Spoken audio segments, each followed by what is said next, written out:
I'm Ruel Allred, and I taught at Brigham Young University for 33 years. I served a mission in Holland and Belgium and graduated from Brigham Young University in the field of elementary education, and then was in the ROTC. I became a all-weather jet fighter pilot in northern Japan. But I decided to get an honorable release from the Air Force. My wife was in Ogden, Utah with our first child, expecting our second child, and my goal was to be an educator.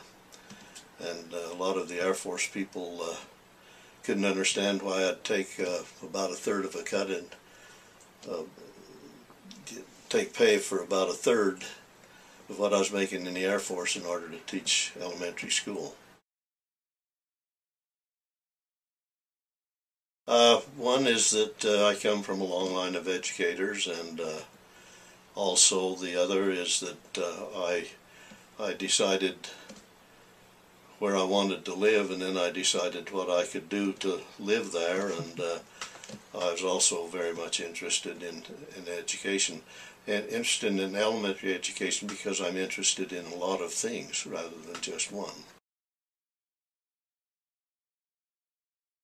One item in terms of the classroom management is that we did hold elections, and there was a president and a vice president and a secretary, and I explained to them the importance of being on task and doing the things they needed to do even if I weren't present. And then I did go down to Mr. Brown's office and spend the first half hour with him, and in the hopes that the students would be carrying out the classroom management on their own, and we would peek in from time to time to make sure things were going well. But they did.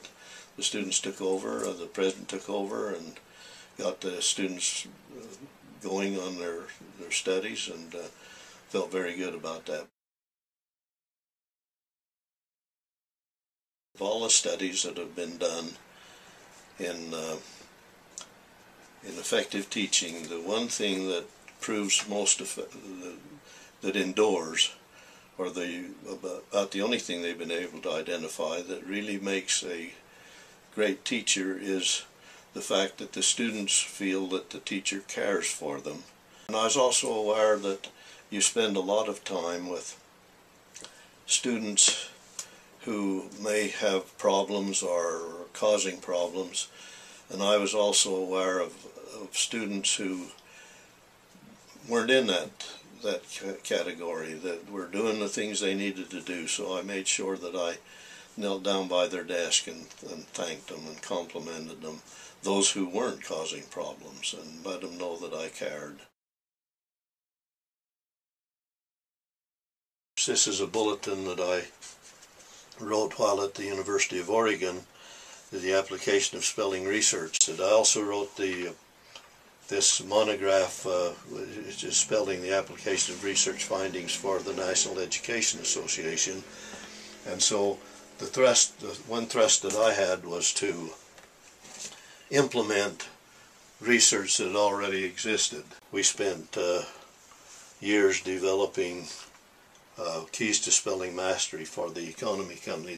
Upon my return from the mission, then I recognized the importance of the computer was going to start to play in education. Contacted a friend named Tom Garsh, who was president of the American Education Computer Incorporated, and we developed one of the first programs. There's a series of discs in here for the classroom. We also developed the program for the home. We had some very competent students come on campus. Among the things that we did develop, though, we developed a cohort program for our master's students and brought them in as a group and took them through the classes together, and then supervised them after they went back out into their schools. They built a collegiality among themselves and with the teachers.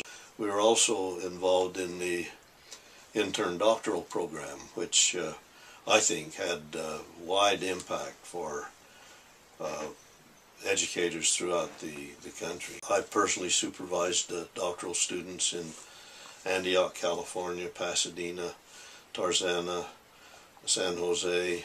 I also became associate dean, and Dean Dan Anderson was the dean, and Russell Oscar Thorpe and I were assigned to be associate deans. And I'll have to say that Dan was a marvelous dean, a great one with whom to work. Being at BYU was a double blessing. One, I was able to make a living for my family and in an area that I wanted to live. But the other blessing was that I also felt that, to a degree, that BYU also represented the church, and I made sure that wherever I was, if I had any kind of recognition, that I identified that with Brigham Young University, such as you read on the back of one of these on these publications that we've looked at here. So I enjoyed the total experience. President McKay and other people through the years have said, still hold true, that there probably isn't a greater profession than that of teaching. I'll have to admit that the challenges that teachers face now are some that not even I had to face, and the demands that are on them at the present time are really great. But the first thing is that they probably couldn't be in a more important profession than they're in, because they'll change lives for good. They themselves will grow in the process. They'll have to be aware of many more things than I had to be at the time that I taught in the elementary school or even at the university. And so they need to be prepared to face those new challenges, but also reap the rewards. Lots of times people do great things and nobody's aware of it, and you need to have the public with you.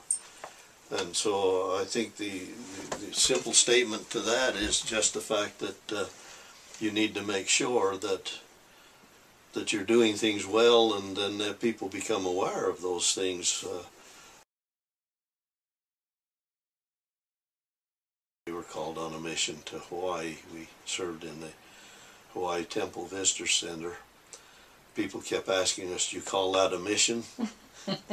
I said, "Yeah, all we did was go to luau's and swim in the ocean, so it's great to call it a mission."